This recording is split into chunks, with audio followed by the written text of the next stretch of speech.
Yung isa ka, pararamihin mo yung sarili mo para sa Diyos. Marami kayong magpupuri sa Diyos. Praise the Lord. Amen.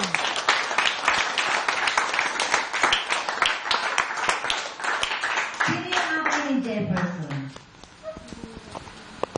Kilala niyo ba si Jefferson? Akay ka ni Jefferson?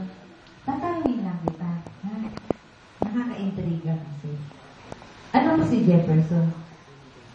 Matagal na kayo magkaibigan? Kailan mo na siya naging kaibigan? Last year, sa simbahan. Alam mo ba sa Christian siya dati? Nagtataka ka bakit wala na siya sa simbahan? Hindi mo pa alam na hindi na siya sa Christian. Nag-inaya ka niya, alam mo kung saan napunta niyo. Ano ang sabi niya? Bible study. Si Jefferson kasi, nauna niya matumpungan ang gawa nito. Lubog na lubog siya sa problema. Ano ka, Jefferson? Si Jefferson ay napakaiyakin! Alam mo ba? Si Jefferson na in love doon sa nagkakay sa kanya. Palakpakan ng Diyos! Hindi mo yun nagkakay sa kanya. Normal yan. Kasi kung ikaw ay nawawala at nasumpungan ka, apa talagang magpapasalamat ka doon sa nagligtas sa'yo. Kapagkat nawawala ka, itinuro niya sa'yo yung tamang dadaanan mo. At sa sobrang katuwaan mo, ay kung pwede lamang, huwag na kayong maghiwalay. Iyon yung nangyari kay Jefferson. Kung pwede lamang kayong nakawalay na kayo sa kanya. Pero hindi niya alam na ang tunay na umakay sa kanya ay walang iba kundi ang Diyos.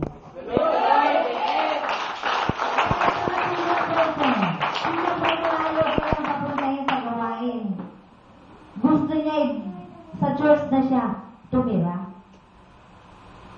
Sinubukan ko siya. Sabi ko, kapag makulit ka, ayaw na kitang makita. Minsan ay pumunta siya sapagkat mayroon kaming overnight. Sinabi ko huwag siyang pumunta. Pumunta pa rin at baka sakali siya. Ay noong pinasasama ko na siya at pinaitulutan ko na siyang pumunta, mag-stay. Alam niyo ba kung ano sabi? Uuwi na lamang po ako. Kasi hindi naman po ako kasama dito. Alam niyo, may puso siyang mamon. Nakapagpapagalitan siya. Umiiyak siya. Noon yun! Ngayon si Jefferson nito at may akay na siya.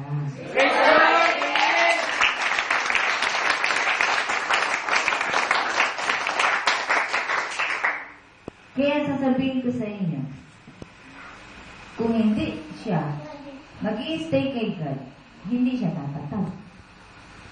Hindi niya makikilala ng lubusan si God. At dahil unti-unti na niya nakikilala si God, kung ano ang sasabihin dito, sumusunod na siya. At yun nakita niya, may bunga na siya ang isa. Praise the Lord. Amen.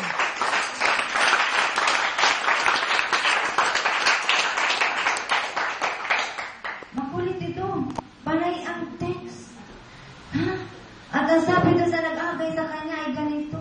Kung hindi rin lamang tayo magkakatuluyan, ay magpapakamatay ako. Ang drama niya. Hindi man. Kasi, kailangan niya ng kakampi.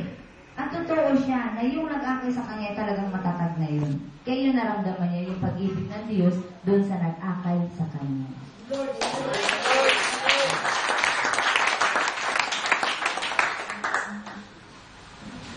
Dito, kapag parangalan mo ang Diyos, parangalan ka rin ng Diyos. Noon, dati pinapagalitan ko yan ngayon, tinawag ko na, di ba? Para ipakilala sa inyo na okay na siya. Praise the Lord. Amen. Hindi ko yan matatapos. Kailangan magpatulong siya sa hangganan. Habang siya nabubuhay. Kailangan nandito siya. Paano? Naman. Kung wala kayo dito, ibig sabihin na doon kayo sa ibang church. May Born Again, may Catholic, may Methodist, may Iglesia ni Cristo. Sino Iglesia ni Cristo dito? Wala? Wala? O, mabuti naman. Kasi kapag Iglesia ni Cristo, mahirap pagpaliwanagan. Kasi may doktrina yan. Ibababad muna sila bago sila maging member ng Iglesia ni Cristo. Kaya, mahirap na silang kumawala doon. Pero alam nyo ba, may Iglesia ni Cristo dito. Tayo. Dati, si Milencio. Palakpakan si Milencio.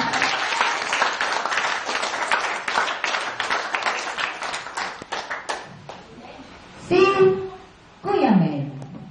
3 years na yan dito. Nangasampalan niya si God. Sa pamamagitan ko, nandun siya sa grupo ng mga gwapo.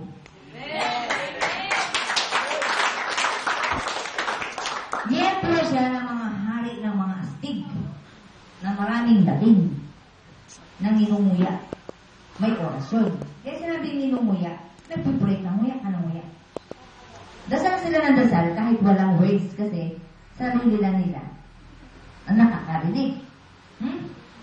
Nung pasok po nga si Yahweh, si God, sa pamamagitan ko, kasi dinalaw yung isa niya, kasi gwapo niya, kakilala ko, para ipaalam doon yung dala ko. Puro lalaki sila. More than 20. More than 20 kayo. Nang siya na yung kinausap ng Holy Spirit, sabi sa kanya ng Holy Spirit, kapag siya Iglesia ni Cristo, kapag hindi niya tinanggap si God, nung oras na yun ay ayaw na siyang makita pa ni God. Ayaw na makita yung pagmumukha niya. Yun ang term na ginamit sa kanya. Ewan ko, siguro dahil maganda lang ako. Kaya nandito siya.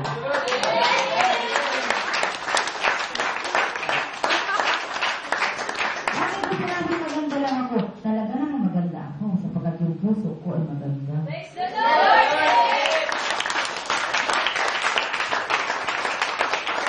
Mula noon, di na siya umiwalay sa akin. Eh, alam ko maganda talaga ako. Praise the Lord! Amen! Kapag kung pangit ang kalooban ko, from Laguna, hindi siya magtsatsaga pumunta dito. Eh, may asawa yun. Kaya, maganda talaga ako. Di ba? Kaya kayo lahat dapat maging maganda. Bago kayo. Alam mo, para kay God, para may madala rin kayo. Kagaya ni Jefferson. Nagdala siya nung umakay sa kanya dito. Kasi yung nag-akay sa kanya dito, maganda rin.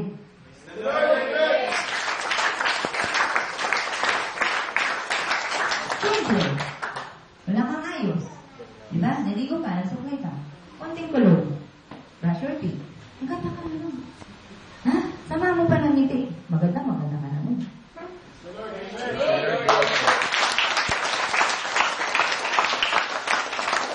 Kapag kasama mo si God ang magpapaganda sa'yo at magpapagwapo sa'yo. Praise the Lord! Praise the Lord. Amen.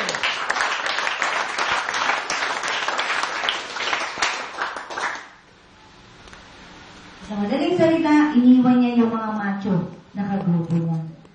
Iniwan niya at sa akin siya sumama. Praise the Lord! Amen! Praise the Lord. Ano Amen. meron ako wala doon? Lagi pa nga akong galit dyan eh.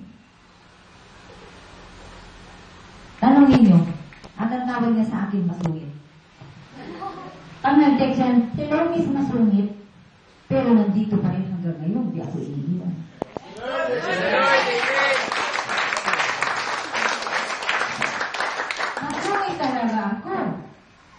Hindi ako mabait. Kapag hindi okay ang relasyon mo kay God, masungit talaga ako. Bakit? Sino ka? Bakit hindi mo kilalanin ng Diyos? Bakit hindi mo tanggapin ng Diyos?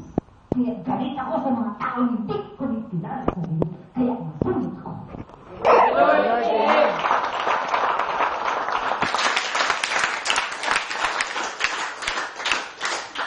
Bakit? Nagpapakilala na ang Diyos. Sinasabi na niya kung ano ang meron siya. At nagbibigay na siya ng pangangailangan ng tao. Ang tao naman ay pilit na humihiwalay sa Diyos. Ano pa ba ang dapat gawin ng Diyos? Naipakita na niya ng mapang ko si Jesus sa krus. At hanggang ngayon naghihirap pa rin ang Diyos. Bakit? Matutulog pa ang Diyos? Di ba hindi? At anong ginagawa niya? Nakasabay pa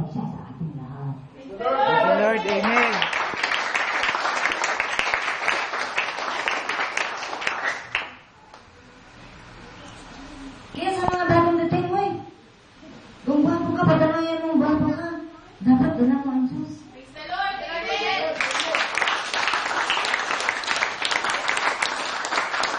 Ang ganda, kung pwede ko nga lang divide yung puso ko. Divide ko to eh, kasi maraming naghihingi ng puso ko. Kaso iisa ito. Yung busog lamang ang pwede umangkin sa puso ko. Praise the Lord. Amen. At kaya lahat, busog mo ako. Kung nananatili kayo dito, busog mo ang puso ko. Tayo ay magmamahalan kasama ang Diyos. Praise the Lord. Amen.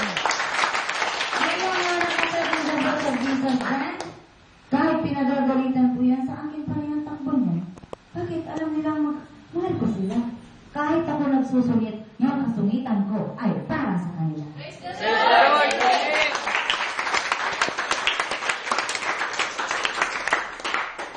Tanungin niyo sila. Kapag nakagawa ng mali yan, ayaw ko silang makita. At kapag nag-sorry yan, hindi ko tinatanggap ang sorry nila. Bakit? Kilala mo na ang Diyos. Hindi acceptable ang sorry mo. Sapagkat pag sa Diyos at ang Diyos ang pinag-uusapan, dapat alam mo kung ano ang gusto at ayaw ng Diyos. Praise the Lord. Amen.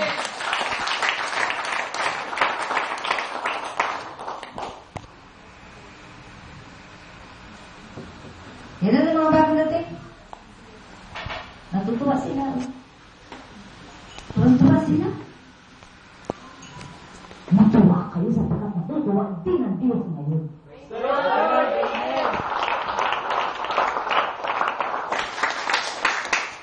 Ang sikreto para ibigay ng Diyos ang hiningi nyo, pasayahin nyo ang Diyos. Praise the Lord. Amen.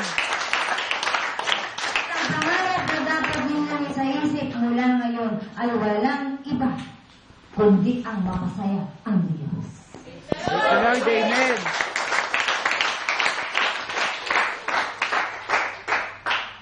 At ano yung mga kasiyahan ng Diyos? Puntahan mo siya. Pag-araw ng linggo, puntahan mo siya. Kahit hindi, wala kang kailangan sa kanya. Sa pamagitan ng anong panalangin.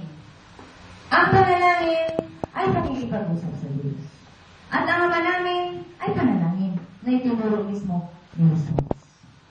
Sino yung marunong magkamanangin? Doon sa mga bagong kimaya. Kung sabihin, hindi ang mga kagwapuan yan ay guwapo na, hindi pa marunong mag-amanangin. Paano kung marunong pa kayo? Sobra ang guwapo niyo.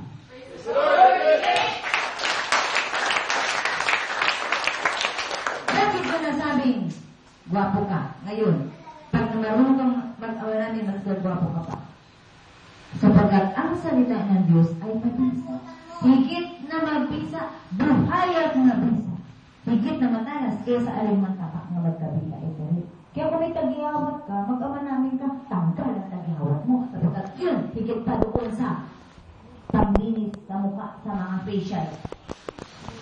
Yung salita ng Diyos, habang nag-aamanamin ka, ganun-ganun yung tagihawat. Mamalay ka, tapos ang amanamin, tapos ang tagihawat mo. Faith yan! Hindi yan joke! Faith yan! Praise the Lord. Amen. Bakit? Sino nakakalam sa inyo yung ketong pinagaling ni Jesus? Ketong yun? Yan! Nakihawat kang yan! Ketong yan na nakakahawa! Pero pinagaling ng Diyos.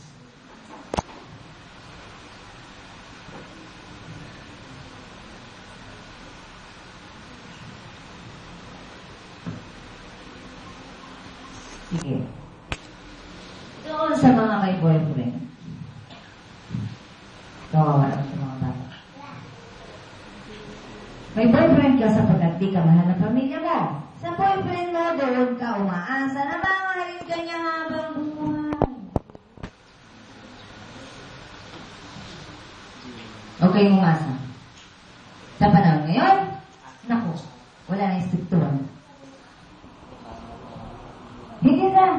Hindi masagahan ko yung mga lalaki. Bakit? Yan ang gusto ni Satanas. Makakita na ng magandang legs yun. Kahit kasama yung girlfriend niya, hahabulin niya yung magandang legs ng tingin. Kaya yung girlfriend niya, ako, nag-aaway na siya ng todo. Gusto mo pala yung legs, hindi sana yung legs na lamang ang niligawan mo. Bumanap ka sana ng magandang legs, hindi yung girlfriend mo na hindi magandang legs. Talagang conflict. Ha? Kung yung gusto mo, magandang legs, ikaw mo may magandang legs. At kapag yung legs na yun, tinubuan ng mga kurikong patay na. Maghihiwalay na sila kapag wala ng magandang legs. Nasaan ang love? Walang love. Napagandang love, kahit di maganda yung legs, yung puto maganda, yun nandun ang love.